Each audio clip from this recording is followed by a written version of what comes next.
So now to Meta Aleda Lindholst and Hector Gonzalez Elvira from Spain, a couple in their first junior competition, and of course, first junior Grand Prix. 15 and 17 years old. They were 10th after the rhythm dance. First team out. Exciting, but also nerve-wracking because, you know, the environment, the mood has not been set. They will set it, and they will skate to my perception of love.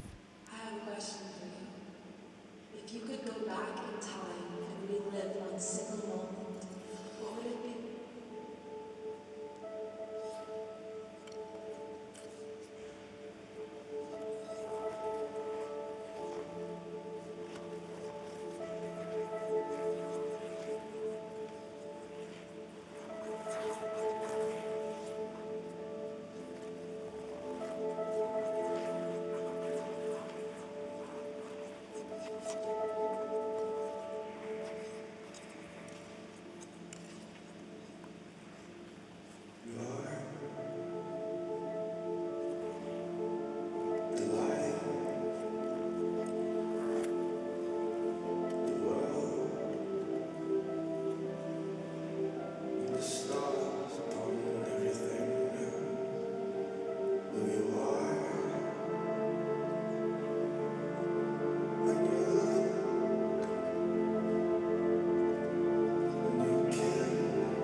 Was such emotional commitment and investment, demonstrated a real maturity for Meta OJEDA Lindholst and Hector Gonzalez Elvira, and they've acknowledged that they don't train as much as they would like because of rink availability, but fascinatingly Hector manages to compete singles as well.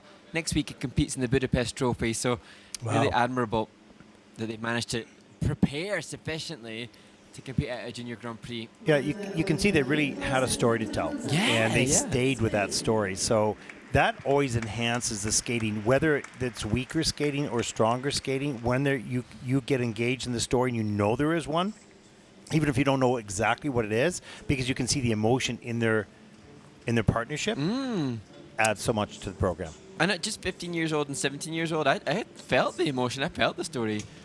I thought there was interesting different steps here in the 1 foot. And you sense when choosing to do different turns within the 1 foot as they did, and some of the choices as we look at the straight line lift, they have an awareness of they want to do something bigger. They don't have the time together nor the skating skills as yet that are sufficiently honed, but they have an artistic sensibility which will be really well rewarded as they push those components higher.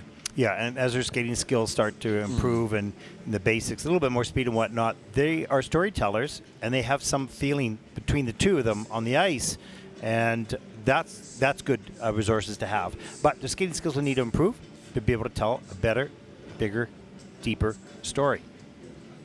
Love this. Yeah, just didn't know that they were going to slide that. Sure. It was like curling. That was fresh ice, and, and she was just sliding more than she thought.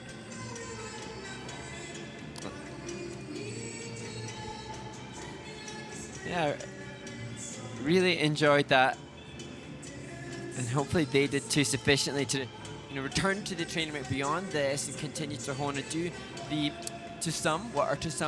boring exercises, the stroking exercises, the basic exercises which will create more speed, more flow, more glide to get the higher components, and then the skating skills moving up out of the high threes which they're at presently. Yeah, it really takes patience, and that's the coach's job, to teach patience that you need to get better. You want to get better, but we're going to have. It's a slow process. It doesn't happen quickly. Just you fall 1,000 times on an element, and then one day you land it. But it doesn't mean you have it. You just land it the first time. So it takes time, particularly in ice dance, with the foundational requirements to nudge that basic crossover. The way that they do crossovers, these teams, all the teams will have been doing forwards and backwards crossovers for the entire duration of their skating, it'll seem. To change that, to improve, endless repetition. Well, I can do it. What's the problem with it? Well, it's not deep enough. Well, what do you mean? I'm, if what they're being told and what they feel is so significantly different, it can be a slower process. Absolutely, and they're fortunate insofar as they are part of the Spanish Federation Elite program, but they won't be exposed to lots of other teams around them who will have deeper knee action and who will have longer stroking. The free dance score for Métis and Hector. 52.41 for the free dance, first team out, with a total competition score of 89.37.